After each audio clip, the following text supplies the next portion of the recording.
자, 2부 심층 인터뷰 시간으로 넘어가겠습니다. 여러분들이 정말 좋아하시는 분이고 저도 좋아하고 저도 많이 봤고 글로벌 라이브의 전설과 같은 분이죠. 최파구님 모시겠습니다. 어서 오세요. 네, 반갑습니다, 앵커님. 네, 제가 정말 다른 표현에 반응 안 하는데 그 글로벌 라이브의 전설이라는 표현에 정말 얼굴이 빨개졌습니다. 4년 내내 하지 않으셨어요? 네, 3년을 채웠죠. 3년 네, 다 채우셨죠? 3년 거의 했죠. 3년 진짜 차죠. 존경스러운 거예요, 진짜. 아닙니다, 앵커님. 매일 하시는데 저는 건강을 잘 챙기시길 너무 바라겠습니다. 저는 근데 이 일밖에 안 해서 네.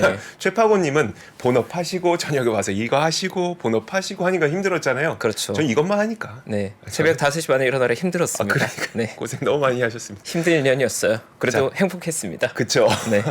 오늘 나오시는 것도 행복하시죠? 좋습니다. 사실 2주에 한 번 나오니까 확실히 다른 게 네네. 생각을 충분히 정리하고 맞아요. 내가 어떤 메시지를 전해야 될지에 대한 생각이 완성된 상태에서 오니까 맞아요. 더 언어도 조금 정제되고 맞아요. 또 명확한 메시지를 전해드릴 수 있어서 네. 오늘 보람이 있습니다. 지난 시간도 되게 좋았는데 네. 이번 시간도 전 기대가 됩니다. 미리 좀 내용을 좀 받아봤거든요. 네. 어떤 내용일까요? 네, 오늘 제가 생각하는 건 결국 제가 하는 일이 현장에서 투자에 관한 조언을 해드리는 일인데 네네. 많은 분들이 어려워하는 게 도대체 어떻게 해야 좋은 투자자들을 발굴하고 네. 또 어떻게 했을 때 실제 투자임했을 때 좋은 성과를 얻어내는가에 대한 고민들이 많으시거든요. 네네. 실제로 주변에 많은 분들이 유튜브를 통해 공부도 정말 많이 하시고 투자에 관심을 많이 가지고 있지만 정작 내가 어떤 실행했을 때 네. 좋은 결과를 얻는 이 경험이 좋은 결과를 얻어야 되는 거거든요. 네네네. 그 경험은 생각보다 별로 없는 거죠. 공부를 많이 한 것에 비해서. 네. 그러니까 그게 왜 그런가에 대한 고민을 저도 같이 한번 고민해 봤고 제가 생각하기에 요즘은 정보가 충분히 많이 있지만 네. 문제는 그 정보들 내에서 우리가 정말 엑기스를 뽑아내야 되잖아요. 네네. 골라야 될 거잖아요. 네. 그걸 골라내는 거에 대해서 좀 같이 생각을 모아보자는 걸로 좀 준비해 봤습니다. 알겠습니다. 아니 사실 되게 뜨끔했던 게 저도 이제 뭐 워낙 경제 좋아하고 투자 좋아하고 하니까 책도 많이 읽고 했는데 책을 딱 읽고 나면 어우 딱 그 책을 덮는 순간 이제 난 성공할 것 같아. 난 돈 엄청 벌 것 같아. 근데 실제로 투자는 안 그렇더라고요. 도대체 왜 그랬을까? 네. 오늘 그 실마리를 풀어 주실 거죠? 맞습니다. 네.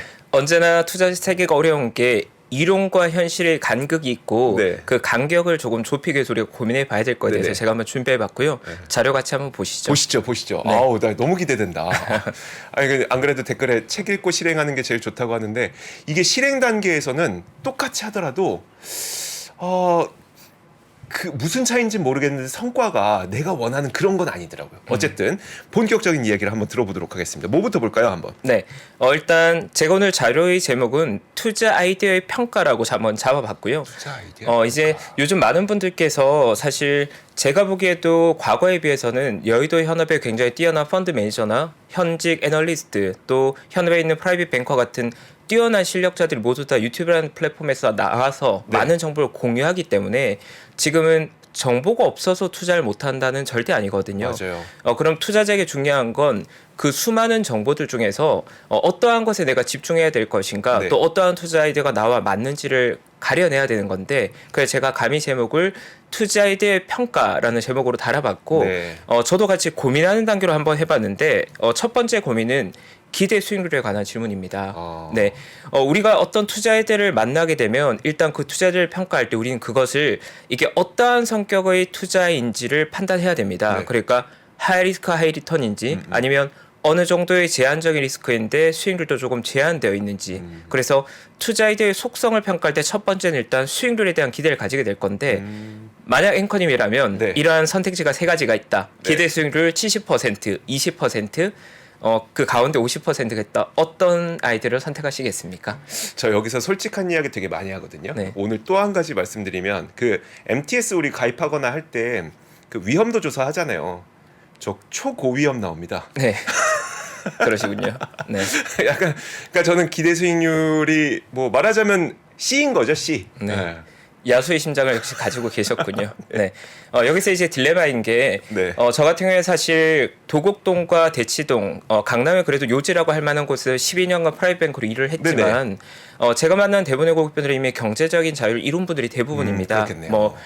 금융자산 기준으로 대략 20억, 30억 혹은 그 이상의 단위를 가지고 있는 분들이시고 그러한 분들께 이러한 세 가지 정도 속성의 투자를 제안드렸을 때 네.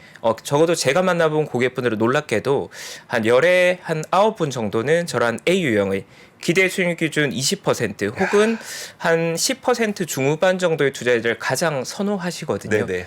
그래서 제가 이제 고민해봤습니다. 저 역시 야수의 심장을 가지고 있고 네. 많은 투자자들이 야수의 심장을 가지고 있기 때문에 모두 C로 달려가는데 네. 도대체 왜 부자들, 자산가들은 네. A로 달려가는 걸까? 네. 그 고민이 제 생각에는 이 두 가지 요인, 실현 가능성 때문에 그런 것 같습니다. 네, 일단 제가 판단하기에 자산가 분들은 네. 기대 수익률이 과하게 높은 아이디어는 실제로 그게 되겠어? 그게 현실이 되겠어? 네네. 의심을 기본적으로 가지는 거고 회의적 시설을 가지고 있는 거고 반면에 우리가 합리적이라고 할 만한 수익률 우리가 무위험 채권의 수익률이 대략 3-4% 정도 되는 구간에서 네네. 어느 정도 리스크 있는 채권이 6-7% 되는 구간이라면 주식의 수익률은 직관적으로 생각을 들어도 두 자릿수가 나와줘야 되고 네네, 그쵸. 약간 매력적이라면 한 15에서 20%라면 매력적일 거고 네. 그건 리즈너블하다 합리적이라고 판단하고 매력을 느끼시는 것 같거든요. 네. 그래서 우리가 보통 투자자들 만날 때 수익률만 본다면 네. 놓치기 쉬운 게 네. 수익률은 굉장히 높은데 네. 그게 되냐는 거죠. 잘 안 되고 있다는 거죠. 그쵸, 그쵸. 네.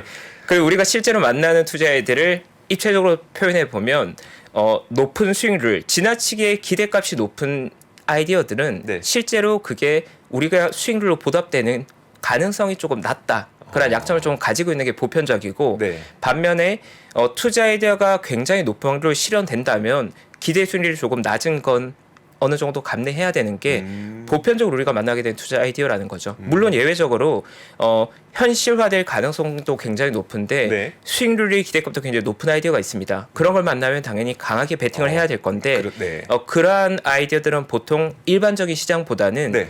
시장이 지나치게 공포에 빠져 있어서 모두 다 낮은 가격에 투매가 나오는 시장. 뭐 네. 예를 들면 2020년 우리가 봐서 코로나 같은 국면이라거나 네. 아니면 작년 하반기에 금리가 너무 높아질 거라는 두려움으로 급매가 나왔던 네네. 순간 혹은 뭐 반대매매 같은 수급적 이슈로 급매가 나왔던 그러한 국면에서는 기대값도 높은데 확률도 굉장히 높은 승부처가 종종 나오지만 그게 아닌 대부분의 아이들은 이러한 한계를 가진다는 거 우리가 인식해야 된다는 겁니다. 그래서 버핏 옹께서 남들이 공포에 빠졌을 때 용기를 내라고 했던 게 거기에서 나온 확률과 수익률, 기대 수익률이 둘 다 높은데 그 구간에서 나오니까 맞습니다. 그 얘기였구나. 네. 그래서 첫 번째로 드리고 싶은 조언은 우리가 어떤 아이디어를 만나게 되면 네. 일단 그 아이디어를 아이디어가 나왔으니까 사야지는 위험한 생각일 거고 네. 일단 첫 번째로는 그 아이디어에서 기대할 수 있는 수익률이 어느 정도인가 네. 내가 이걸 봤을 때 한 2년 정도 보유했을 때 한 50% 정도 기대된다라고 하면 연간 수익률 뭐 20% 복리 나오겠죠. 네네.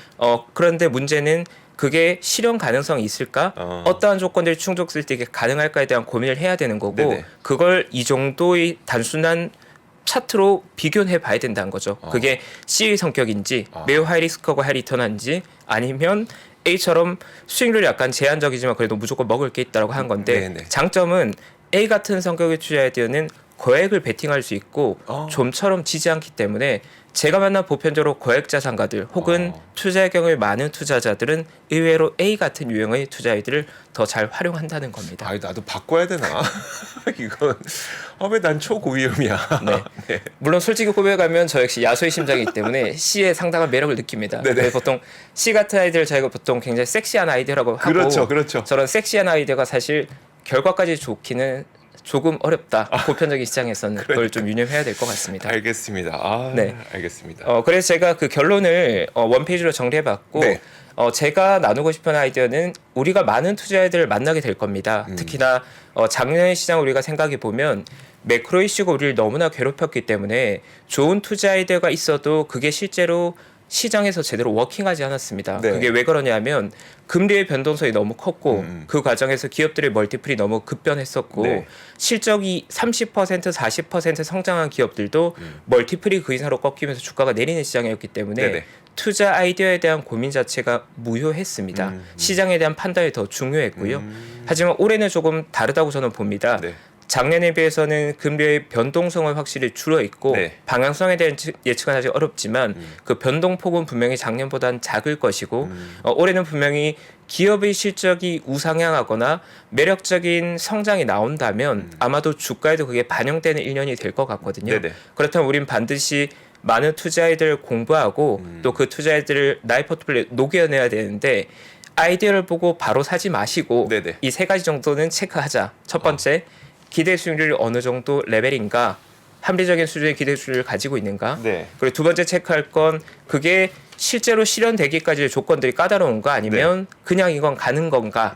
그냥 둬도 실현되는 아이디어들이 있거든요. 네. 예를 들면 지난번 제가 언급드렸던 친환경 투자 아이디어는 우리가 고민하지 않아도 어차피 우리가 가야 할 길입니다. 네네. 방향은 명확한 거죠. 네. 물론 속도에 대한 논란이나 그 중간에 노이즈는 있겠지만 방향은 가는 거거든요.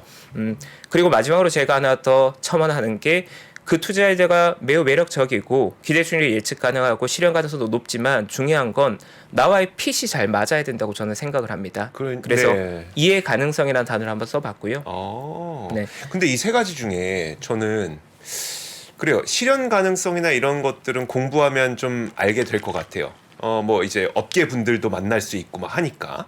그리고 이해 가능성도 내가 이해가 되는지 안 되는지를 보면 이거 내가 이해되는데 안 되는데 본인 구분할 수 있을 것 같은데 기대 수익률을 어떻게 계산해요? 기대 수익률을? 네.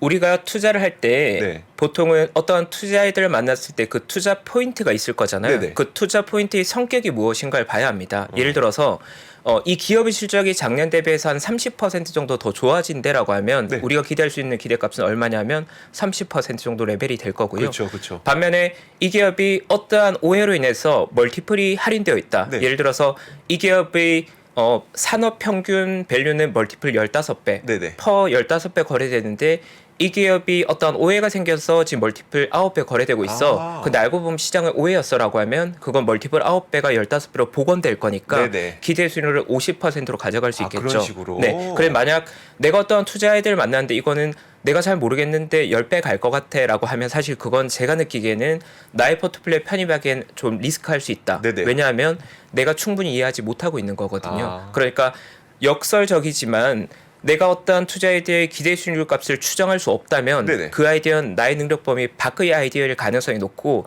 그러면 그 아이디어에 너무 많은 자본을 베팅한 걸 리스크할 수 있다 라고 결론 내릴 수 있을 것 같습니다. 건들지 마라. 맞습니다. 조금 직설적으로 말하면 조심해라 라고 말씀드릴 수 있겠습니다. 기대 수익률을 그런 식으로 생각하는 거구나. 네. 어쨌든 아이디어의 속성을 봤을 때 우리가 직관적으로 네. 이제 흔히들 하는 말로 어떠한 사람의 몸무게가 몇 킬로그램인지까지는 알 수 없지만 네네. 통통한지 네. 날씬한지 네. 뚱뚱한지 정도는 알 수 있어야 되잖아요. 네네. 그래서 투자 아이디어 역시도 이게 본질적으로 조금 안정적으로 먹을 수 있겠어. 아니면 이건 상당히 많이 먹을 수 있는데 발생가는 좀 낮을 것 같은 네. 정도의 직감은 있어야지 네. 실행할 수 있다는 거죠. 알겠습니다. 그러면 이 세 가지 알겠습니다. 저도 검증 가능할 것 같아요. 네. 자, 다음 이야기로 한번 넘어가 볼까요? 네. 그러면 이제 본질로 앞서서 이제 그러면 많은 분들이 그런 이야기를 합니다. 네. 시장에 정말 많은 아이디어들이 있고 또 그 아이디어도 많이 검증되어 있어서 이미 좋은 상태로 정제되어서 우리한테 전달될 건데 왜 나까지 그런 고민을 해야 되라는 반문을 할 수 있거든요. 네네. 그런데 우리가 반드시 투자자들을 만나서 고민해야 하는 이유는 제가 생각하기에는 이러한 현상 때문입니다. 네. 아마 많이들 보셨을 건데 우리가 투자 아이디어를 처음 접했을 때는 가슴이 뜁니다. 심장이 뛰어요. 맞아요. 나도 이제 야수야. 내 계좌가 2배 갈 것 같아. 사면 바로 먹을 것 같아. 네. 그런데 현실은 그렇게 만만치 않다는 거죠. 그쵸? 네. 네. 그래서 이 그림 자체가 굉장히 단순하고 어떻게 보면 조금 유치하고 어떻게 보면 조금 그냥 농담처럼 보이는 사진이지만 정말 제 주변에 많은 펀드 매니저 또 경험 많은 투자자들 네. 투자로 수백억 버신 분들 네. 또 많은 PB들도 이 그림을 보면 무릎을 치면서 저 리얼리티의 세계에서 내가 정말 많은 고난을 겪었지라는 맞아요. 말씀들을 하시거든요. 네. 그래서 제가 생각해도 그렇습니다. 투자에서 실제로 우리가 생각했던 것과 투자의 성과를 얻기까지의 과정이 다른 경우가 너무나 많이 있고 네네. 우리가 생각했던 것처럼 쉽게 투자 수익을 바로 얻는 경우보다는 예상하지 못한 변동성 또 시장의 상황을 만날 때가 너무나 많이 있거든요. 맞아요. 근데 그러할 때 대응이 되기 위해서는 내가 투자한 그 아이디어에 대한 이해도가 결국 그 대응의 수준을 결정합니다. 네네. 네. 저도 그렇습니다. 제가 최근 3년간 가장 큰 규모로 투자했던 아이디어는 한국의 임플란트 기업들이 저평가되어 있다는 판단을 하고 네. 2019년도에 한국의 임플란트 기업들을 정말 공격적으로 많이 샀었습니다. 네. 대한민국에서 제일 큰 임플란트 업체들 같은 경우에 제가 10만 주 이상 보유하기도 했었는데 문제는 굉장히 매력적인 산업을 매력적인 가격에 샀는데 네. 2020년에 코로나라는 녀석이 찾아온 거죠. 그런데 임플란트 치과에서 시술해야 되는데 네. 코로나 때 치과 가겠습니까? 못 가죠. 못 가는 거죠. 네. 그때 제가 정말 많은 시련들이 있었고 실제로 저희 투자를 많이 공유했던 저희 투자 동료들도 저에게 전화 와서 잘못 고른 것 같아. 코로나가 왔으니까 치과는 아닌 것 같아라고 많이들 네. 떠나갔는데 네. 그때 제가 고민했던 부분은 이 치과라는 건 물론 코로나 때문에 안 올 수 있지만 그건 취소되는 수요들이 아니라 이연된다. 그렇죠. 코로나가 지나가고 나면 네. 보복 소비 형태로 돌아올 수밖에 없고 네. 그리고 또 중국 시장에서 한국의 임플란트가 굉장히 매력적인 또 형태로 자리 잡아가고 있었기 때문에 네, 네. 장투할 수 있었고 다행스럽게도 뭐 결과론도 당연히 좋은 성과를 내고 나올 수 있었습니다. 네. 아 그러면 그 뭐 딴 질문이긴 한데 그 기간 동안 전혀 흔들리지 않으셨어요? 사실 어떤 투자 아이디어에 대해서 더 많이 공부하면서 자신감을 유지하는 거고요. 네. 물론 사실 실제로 그런 변동성이 나타났을 때 그건 굉장히 괴롭습니다. 네. 근데 저 역시도 실제로 가치 투자자들이 보통 말하는 보편적인 좋은 투자 기간이라고 하는 건 실전에서 보통 3년 정도거든요. 네네네. 그래서 저 역시도 베스트했던 케이스가 한 1년 6개월 정도였던 것 같고요. 네. 임플란트 같은 경우에 제가 처음에 포지션을 취하고 마지막 차익 실하기까지 거의 3년 정도가 걸렸습니다. 그러니까 꽤나 긴 시간이 걸렸었고 네. 그 기간 동안 내가 그 포지션을 유지하거나 더 비중을 늘릴 수 있는 건 사실 이해도를 높이는 것 외에는 딱히 없는 거죠. 네네. 네, 특히나 뭐 코로나 같은 이벤트는 우리가 정말 예측할 수 없는 이벤트인데 영향력은 또 너무 컸었거든요. 네네. 하지만 그 기간 그래도 매도한 건 없었던 것 같고요. 다만 매수하기까지 추가로 매수하기까지 많은 고민들이 있었던 것 같습니다. 네, 멋있다. 더 멋있어 보여요. 감사합니다. 어떻게 더 멋있어 네, 보이지? 감사합니다. 제가 그래도 요 근래 뭐 몇 안 되는 성공한 케이스고 그 외에 수없이 많은 실패들이 있었죠. 당연히. 네. 수없이 많은 실패들이 있었지만 그래 성공한 아이디를 떠올려 보면 네. 내가 깊게 이해했을 때 가장 잘 버틸 수 있고 또 좋은 성과까지 얻을 수 있었다라고 감히 말씀드릴 수 있을 것 같습니다. 알겠습니다. 자, 그 이런 마인드로 우리가 오늘 한 가지 업종을 배워볼 거잖아요. 맞습니다. 어떤 업종일까요? 네, 오늘 반도체에 대해서 얘기를 조금 나눠보려고 하고요. 네. 일단 반도체에 대해 얘기를 나누고 싶은 이유는 그래도 반도체가 제가 생각하기에는 조금 지금 정도의 국면이라면 추세적인 상승에 대한 예측은 조금 쉽게 가능하다. 그래서 경험 많은 투자자들은 물론 더 다양한 전략을 구사할 수 있겠지만 네. 그다지 경험이 많지 않은 투자자들도 대형주로 반도체라는 섹터 내에서 좋은 성과를 얻을 수 있지 않을 거고 저는 다소 기대하고 있고 네. 그래서 그 부분을 조금 준비해 봤고 아마 반도체라고 하면 익숙하게 느끼는 분들이 있을 텐데 저는 오늘 찰리 망고의 조언을 통해서 반도체 섹터에 관심을 가져야 되는 걸 조금 풀어서 설명드릴 건데요. 네. 자료 한번 보시죠. 네, 찰리 망고 제가 가장 존경한 투자의 구루인데 항상 하시는 말씀이 있습니다. 사람들이 나에게 많은 투자 아이디어를 주는데 나는 보통 세 가지로 분류한다. 네. 첫 번째는 잘 모르겠다. 두 번째는 너무 어렵다. 네. 그리고 마지막 세 번째는 내가 좋아하는 아이디어야. 내가 잘 알겠어. 네. 거기에 투자한다고 하거든요. 네. 그러니까 그걸 표현할 때 우리는 30m의 장애물은 피하고 네. 2m에 넘을 수 있는 장애물만 넘었다. 그래서 우리는 쉬운 장애물만 넘어도 지금 정도 레벨에 왔다는 표현을 하는데 네.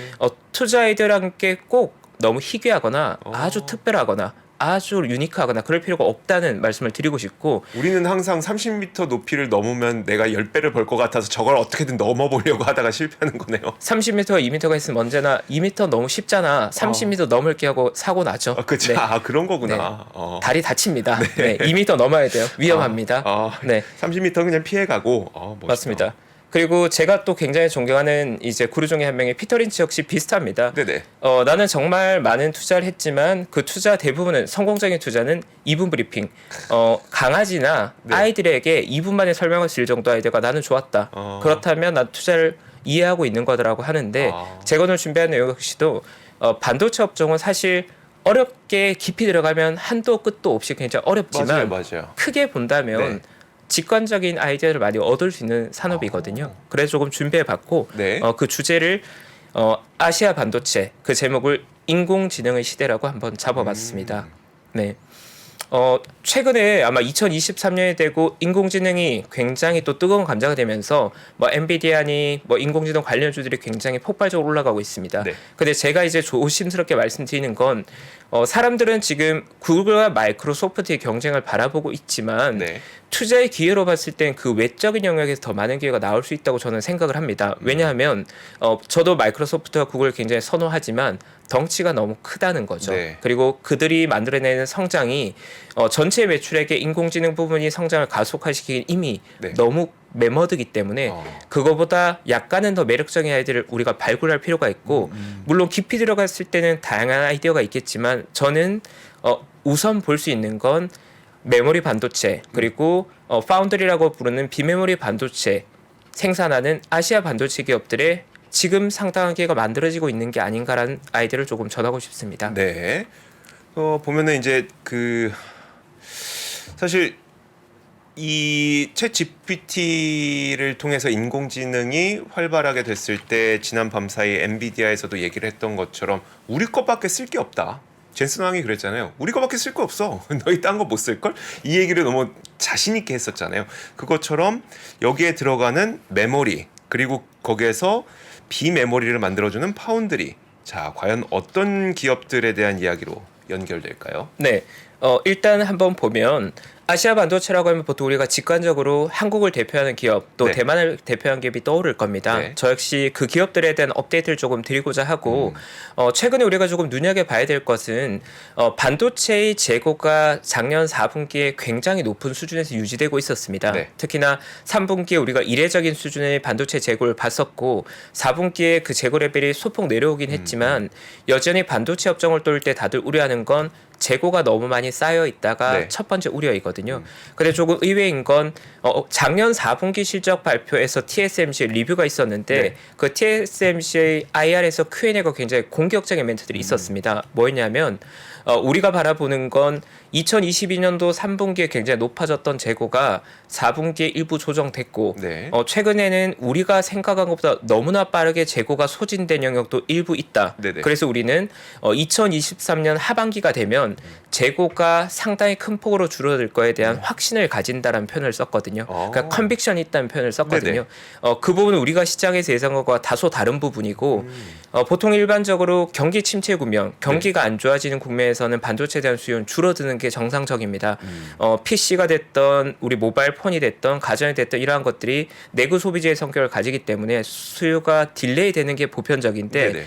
실제 보여주는 반도체 재고의 값들 데이터들은 우리가 우려하는 것보다는 재고의 문제가 장기화되기보다 조금 짧아질 수 있다는 신호들을 주고 있는 상황입니다. 그래서 제가 조심스럽긴 하지만 작년 4분기 이후로 피크아웃해서 내려오고 있다는 TSMC의 의견에 조금 더 귀를 기울여야 된다는 아이디어를 조금 전해드리고 싶고요. 네. 만약 메모리 반도체의 사이클이긴 하지만 기존 비메모리 반도체 역시도 TSMC 같은 곳에서 기존의 재고가 생각보다 빠르게 내려간다는 신호를 준다면 네네. 이것은 우리의 입장에선 반도체에 대한 비중 확대를 검토해 봐야 될 만한 신호라고 볼 수 있습니다. 그럼 지금 표에서 보이는 건 피크아웃까지는 안 보이는 건가요? 지금 맞습니다. 표에서는? 현재 나와 있는 건 작년 4분기까지의 데이터라고 네. 보면 될 것 같고 작년 4분기 이후의 데이터는 숫자로 표기되어진 시간의 딜레이가 물론 걸리겠죠. 네네. 하지만 업황의 현황에 있는 전방 산업에 있는 기업들은 지금 재고가 내려가고 있다는 코멘트를 하고 있다는 거죠. 네, 그러니까 데이터는 당연히 후행적이겠지만 업황의 현재 상황은 우리가 우려한 것보다 나쁘지 않다. 상황은 바뀌고 있다라는 아이디어를 드리고 싶고 네. 그리고 두 번째로 봐야 될 건 결국 상황이 개선되고 있을 때 더 중요한 건 투자 대상의 가격이 매력적이라면 더 좋을 텐데 네네. 투자 대상의 기업을 볼 때 보통 메모리 반도체 기업들을 볼 때 우리가 직관적으로 PBR 밸류에이션을 많이들 합니다. 네, 지금 나와 있는 도표가 삼성전자를 포함한 하이닉스와 마이크론 같은 메모리 반도체 업종들의 밸류에이션 네. 그래프인데 차트에서 볼 수 있는 건 반도체 업종은 언제나 멀티플 PBR 기준으로 봤을 때는 하단을 0.8배, 상단을 1.7배로 두고 그 밸류에이션 폭 내에서 대부분 움직여 왔다는 겁니다. 네. 그래서 지금 이 아시아 반도체 보통 우리가 보는 삼성전자나 하이닉스의 밸류에이션이 PBR 기준 1.1배에서 1.15배 사이에 움직이고 있거든요. 그러면 완전히 바닥이라고 볼 수는 없지만 바닥을 살짝 지난 정도. 우리의 입장에서는 비중 확대를 검토하거나 네네. 아니면 단계적으로 비중 확대를 위한 일부 분할 매수를 검토할 만한 밸류에이션이라는 거죠. 네. 네. 그러면 재고가 줄어들고 있으면 업황은 개선될 것이고 네. 반면에 투자 대상의 기업은 매력적이라면 우리는 그 시점에 검토해 볼 만하다. 좋아요. 네. 이 재고에 대해서 확인했고 그다음에 이런 상태에서 밸류에이션까지도 상당히 낮은 상태에 있다. 마지막 키워드가 그거겠죠. 그럼 인공지능은 과연 이들에게 어떤 도움이 될 것으로 전망되느냐. 네. 그 부분은 어떨까요? 맞습니다. 마지막 중요한 이제 키워드가 인공지능이 될 거고요. 네. 이제 이렇게 보면 될 것 같습니다. 지금 인공지능 산업이 개화하고 나서 우리가 주목받는 건 직관적으로 연결되어 있는 엔비디아 같은 기업들이 가장 많이 주목을 받고 있습니다. 근데 우리가 고민해 봐야 되는 건 물론 엔비디아 같은 기업들이 새로운 수요들을 많이 촉발하고 있고 네. 직접적인 수혜를 받는 건 맞지만 롱텀하게 봤을 때는 결국 인공지능 베이스의 반도체 칩들은 더 고도화된 로직 반도체들을 원할 거고 네. 더 많은 데이터 양을 처리해낼 거거든요. 그럼 우리가 직관적으로 볼 수 있는 건 이건 반드시 예전보다 더 성능이 높은 수준의 반도체들을 더 많이 요구하게 되고 네. 그럼 당연히 TSMC나 삼성전자 같은 정밀 반도체에 대한 수요 늘어날 수밖에 없을 것이고 또 그러한 반도체들의 연산 속도가 가속화되고 처리해낼 수 있는 데이터의 용량이 늘어나게 되면 자연히 거기에 따라가는 메모리 반도체도 같이 늘어나게 되는 거죠. 그래서 제가 보여진 이 차트 자체가 로직 반도체와 메모리 반도체의 추이를 보면 따로 움직이는 것 같지만 실제로는 로직 반도체 그러니까 우리가 보통 말하는 반도체의 성능이 좋아지면 네네. 그만큼 높은 용량을 또 요구하게 되고 그 높은 용량이 지나가고 나면 또 성능 개선에 대한 요구가 나오면서 성능이 개선되면 그 뒤에 메모리 반도체가 따라가기 때문에 우리가 생각하는 것처럼 이 반도체 산업이 구분되어 있고 뭐 GPU 수혜를 받고 이런 그림보다는 네네. 전체가 같은 틀로 유기적으로 성장하는 그림으로 갈 것이다라는 거고 그렇다면 지금 당장은 엔비디아가 주목받고 있지만 네네. 롱텀하게 봤을 때 특히나 메모리 반도체 가격들이 재고가 조정되고 또 인공지능향 추가적인 고성능 메모리들이 많이 들어가게 되고 그러한 시점이 됐을 때는 우리가 생각한 것보다 메모리 반도체 기업들의 수혜가 파워풀할 수 있다. 네. 사실 저는 이제 인공지능과 관련된 반도체 이야기를 하다 보면 국내 기업들의 경우에는 뭐 HBM이라든지 해갖고 뭐 하이밴드 무슨 메모리 반도체 이런 거 있잖아요. 그것 때문에 뭐 그걸 만들어 놓은 기업들이 뭐 수혜를 받을 수 있다 생각을 했는데 그뿐만 아니라 다른 기존에 있는 메모리들까지도 다 이제 같이 필요할 수도 있다는 건가요? 그렇게 되면? 그러니까 보시면 정확히 말씀해 주신 게 이 메모리 반도체를 조금 더 깊게 보면 메모리 용량에 따라서 네네. 당연히 고성능 메모리가 있을 거고 네. 일반적으로 보편으로 생각되는 부분들이 있을 겁니다. 네. 근데 이제 조금 주의해야 될 건 물론 고성능 메모리 반도체에 조금 더 특화된 작은 기업들은 그 대상 기업을 맞췄을 때의 그 성장폭은 굉장히 파워풀할 네네, 겁니다. 네. 근데 문제는 그 하이테크 영역은 기술 경쟁이 치열하기 때문에 우리의 예상과는 다른 기업들이 수혜를 볼 수도 있고 네. 우리가 생각한 것보다는 그 기술의 진입 장벽 때문에 예상하지 못한 이벤트들이 많이 발생할 수 있다는 거죠. 그래서 저는 이렇게 봅니다. 같은 반도체에 대해서도 그 섹터에 대한 이해도가 굉장히 높은 투자자들은 더 정밀한 타겟이 투자가 가능할 것이고요. 네. 그렇지 않은 투자자들은 큰 틀에서의 대형주 투자가 가능할 건데 지금 시점에서는 대형주 투자도 꽤나 매력적인 수익률을 기대할 수 있을 것이다라고 저는 보고 있고 네. 대략의 가이드를 드린다면 메모리 반도체들의 과거의 밸류에이션 밴드는 PBR 기준 0.9배에서 1.7배에서 움직였다고 하면 네. 지금 현재 대략 1.1배 정도에 위치한 메모리 반도체 기업들이 업황이 개선됐을 때 네. 우리가 기대할 수 있는 수익률은 대략 뭐 50% 혹은 그 이상을 기대할 수 있다는 거죠. 그렇다면 거기까지 실현 기간이 추정된다면 네네. 재고가 어느 정도의 기간에 걸쳐서 소진될 걸 예상한다면 기간과 기대 수익값이 나오니까 그러네요. 이 투자에 대가 어느 정도의 속성을 가지고 있는지 우리가 평가할 수 있다는 겁니다. 알겠습니다. 그걸 근거로 그러면 지금 최파고님께서 뭐 기업별로 한번 좀 설명을 해주시면 예를 들어서 기업별로 설명을 좀 해주시면요. 네, 예시로서 네, 예시입니다. 예시. 네, 네. 대한민국에 있는 기업들 중에서 사실 삼성전자는 메모리 반도체와 비메모리 반도체가 혼재되어 있는 반면에 SK하이닉스는 순수 메모리 반도체 기업이지 않습니까? 네네. 그렇다면 업황의 업앤다운이 더 심한 건 당연히 메모리 반도체일 것이고 네. 최근에 우리가 보는 반도체 가격이 어렵다는 표현은 대부분 다 디램 가격 같은 메모리 반도체 가격이 급격히 내려오면서 그쵸. 만들어진 문제거든요. 네네.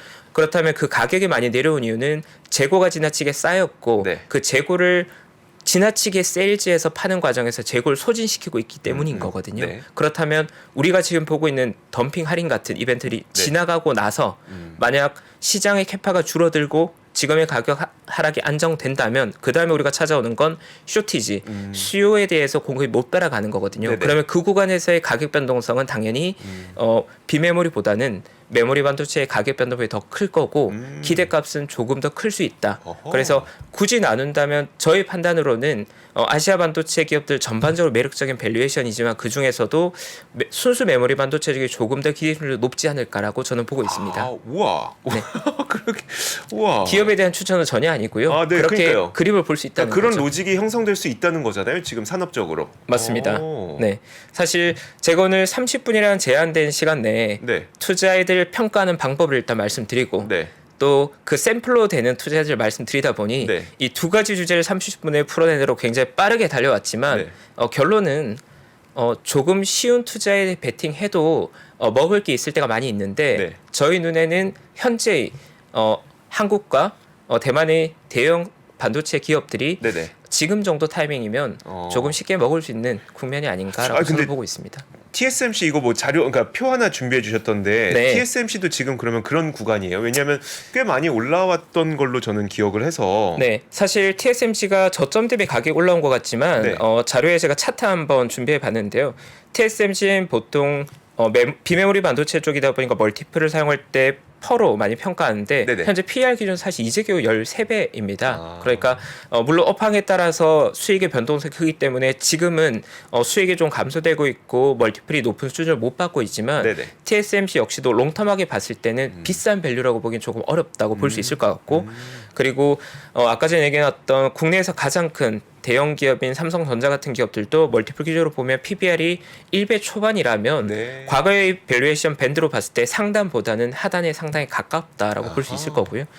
그리고 마지막으로 뭐 하이닉스 같은 기업들 역시도 예시로서 뭐 준비해드렸지만 네네. 멀티플로 봤을 때는 상단보다는 하단 상당히 가깝다. 그리고 과거에 멀티플이 확장되는 시기에는 이런 순수 메모리 반도체 기업들은 생각보다 주가 업사이드가 큰 경우가 많았거든요. 네네. 그래서 최근 반도체 섹터를 커버하는 애널리스트 톤은 전반적으로 다운 리스크보다는 업사이드 리스크가 더 크다. 우리가 예상한 것보다 조금 빠르게 위로 튀어오를 수 있다는 얘기를 하고 있기 때문에 저 역시 이 업종에 대한 관심은 조금 필요하지 않을까라는 네. 아이디를 전하고 싶습니다. 알겠습니다. 네. 반도체 지금 관심 가져도 좋을 시기인 것 같다는 이야기를 굉장히 논리적으로 잘 설명을 해주셨습니다. 자, 최파고님과 함께하는 시간이었었고요. 이제 2주 뒤에 또 만나봐야 되겠죠? 네. 좀 아쉽지만. 맞습니다. 제가 끝나고 그 뒤 시간이 제가 너무나도 존경하는 장우석 부사장이 계셔서 그러니까요. 이 시간을 딱 철석까지 그러니까요. 지키고 싶었는데 다소 딜레이 됐습니다. 아니요, 괜찮습니다. 저희 뭐 되게 재밌게 들었으니까요. 2주 뒤에 나오셔서 더 재밌는 이야기 좀 기대하도록 하겠습니다. 네, 2주에는 약간은 또 섹시함이 있는 야수의 정말요? 심장을 충족시킬 애들을 제가 하나 가지고 정말요? 찾아서 오겠습니다. 기대된다. 네, 좋습니다. 또 앵커님이 좋아하신다면 또 야수의 심장 같이 한번 가시죠. 저 초고위험. 좋습니다. 고맙습니다. 네, 감사합니다. 이 삼박자가 나오면서 결론적으로 말하면 급매물이 딱 소진되는 거예요. 그래서 급매물 윗단으로 갈 거냐, 그 아랫단에 가격 이때가 나오면 그 아래로 갈 거냐, 지금 분기점에 있는 것이고, 여러분들은 더 정확하게 들으시려면 한두 달 뒤에 저를 만나시면 좋겠지만 그럴 일은 거의 없을 테니까 지금 최선을 다해서 설명을 드리고 있고 결론을 내려고 할 거예요. 그래서 결론적으로 굳이 딱 선택을 드리자면 임형록 교수의 부동산 전망, 그 결론이 궁금하다면 3프로TV 멤버십에서